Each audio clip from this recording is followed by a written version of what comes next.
అందరూ ఇక్కడ ఉంటే చచ్చిపోతాము, ఫుడ్ కూడా లేదు మనకని చాలా మంది ఇంటికి వెళ్ళిపోయారమ్మా. కానీ నేను నా ఫ్రెండ్ పాల్ అని ఉన్నారు, ఇంకొంతమంది కలిసి చావైనా బ్రతుకైనా సినిమా ఇండస్ట్రీయే. చూసారు ప్రియమైన ఎంతవరకు వెళ్ళిపోయిందో హృదయం. అందరినీ విడిచిపెట్టుకున్న తల్లిని, తండ్రిని, ఫ్రెండ్స్ని, బంధువుల్ని, నా ప్రాంతాన్ని, సమస్తాన్ని విడిచిపెట్టుకొని వారి మీద ఫ్యాన్స్ పిచ్చితోటే సినిమా ఇండస్ట్రీలో భయంకరమైన కష్టాలను నేను అనుభవించానమ్మా.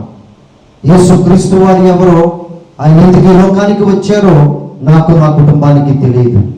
ఆ కష్టాలు అనుభవిస్తూ అక్కడే పార్కులో నేను పడుకున్నాను అనేక నెలల పాటు.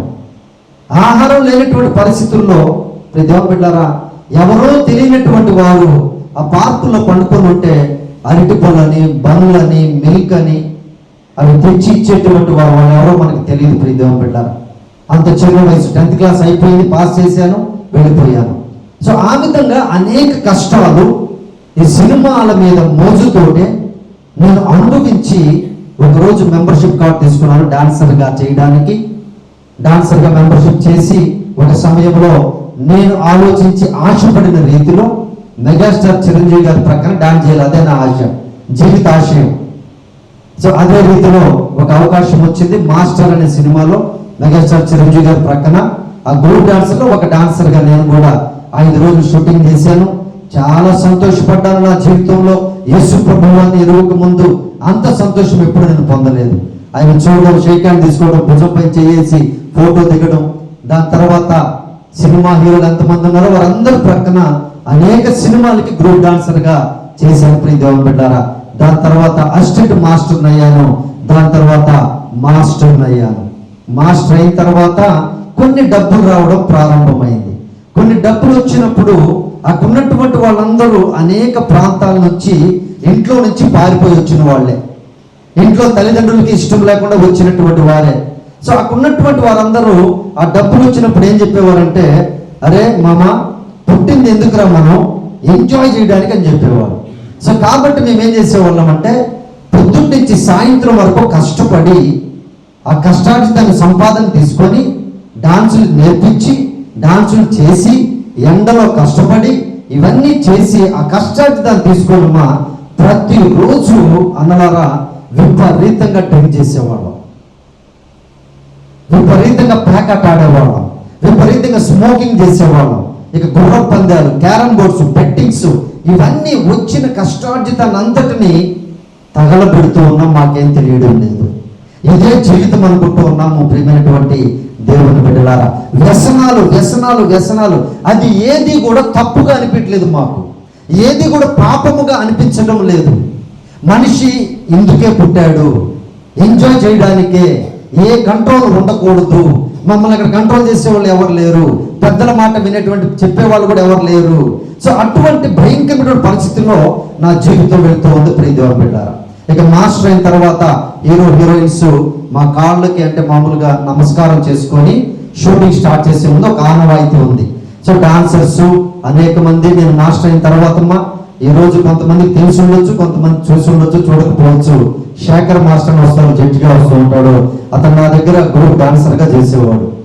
సో జానీ మాస్టర్ ఉన్నాడు, అతను నా దగ్గర గ్రూప్ డాన్సర్గా చేసేవాడు. ప్రియ దేవుని బిడ్డలారా, ఆ సమయంలో బ్రహ్మానందం గారి కొడుకు గౌతమ్ అని ఉన్నాడు, హీరోగా ప్రమోట్ చేయాలి, మాస్టర్ ఇంటికి వచ్చి డాన్స్ నేర్పించండి అంటే బ్రహ్మానందం గారు తెలుసమ్మా, కామెడీ మంచి తెలుసు కదయ్యా.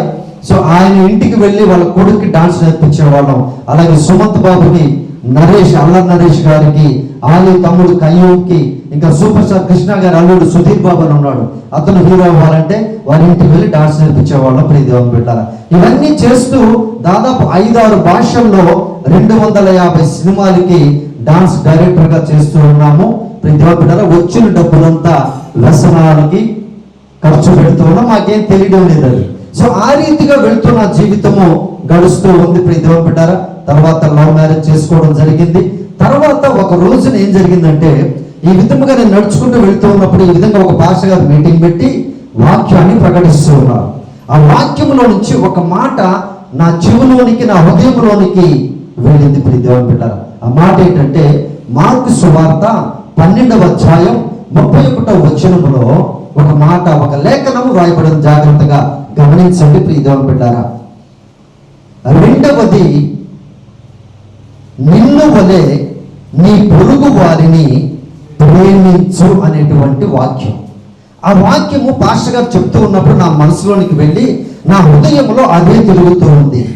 నిన్ను వలె నీ పొరుగు వారిని ప్రేమించు అనేటువంటి మాట.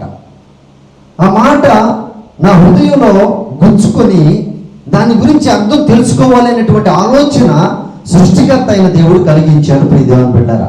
అప్పుడు ఒక పాస్టర్ గారు ఉంటే ఆయన పిలిచి, పాస్టర్ గారు ఏంటి మాటకి అర్థమని అడిగారు. అప్పుడు ఆ పాస్టర్ గారు ఏమన్నారంటే, మాస్టర్ గారు మీరు ఎలా ఉండాలని ఆశపడుతున్నారో అదే విధముగా మీ ప్రక్కన ఉన్న వాళ్ళు కూడా ఉండాలని హృదయపూర్వకముగా కోరుకోవాలని చెప్పారు ప్రియ దేవుని బిడ్డారా. అమ్మా, మీరు ఒక 5 సవర్లు బంగారు వేసుకొని చర్చకొచ్చారనుకోండి, ఏసయ్యా నా ప్రక్కన ఈ సహోదరి కూడా నాలాగా అయ్యా 10 సవర్లు 5 సవర్లు బంగారు వేసుకొని రావాలి ప్రభువా, ప్రార్థన చేస్తామా? చేయగలమా?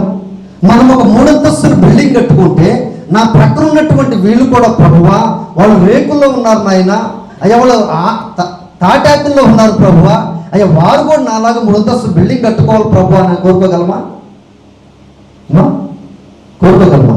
నాకన్నా ఒక అంతస్తు ఒక సవర్ వాళ్ళకి తక్కువ ఉండాలా ఎక్కువ ఉండాలా?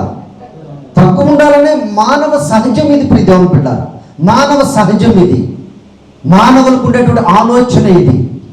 ఆ పాస్టర్ గారు ఈ మాట చెప్పినప్పుడు, అయ్యా నేను పెద్ద పెద్ద హీరోలతో షూటింగ్లు చేస్తూ ఉన్నాను, సినిమాలు చేస్తూ ఉన్నాను, నాకే అవకాశాలు రావాలని నేను అనుకుంటాను, ప్రక్కన మాస్టర్లన్నీ కిందకి ఎట్లా ఒకటి తొక్కేయాలి, ఇది కాంపిటీషన్ ఫీల్డ్ అని నేను అనుకుంటున్నాను. మరి ఈ మాట విన్నప్పుడు ఆ మాస్టర్స్ కూడా ఈ సినిమా చేయాలని నేను ఎలా కోరుకుంటాను? ఇది సాధ్యం కాదే. ఎవరు కూడా జీవితంలో ప్రపంచంలో ఏ మనుష్యుడు కూడా నాలాగే నా ప్రక్కన వాడు బాగుండాలని కోరుకోవడము అసంభవము. ఇది ఎలా సాధ్యం? ఇది నా వల్ల అయితే కాదు. పాస్టర్ గారు మంచి మాట చెప్పారు. ఎవరు చెప్పారు సార్ ఈ మాట?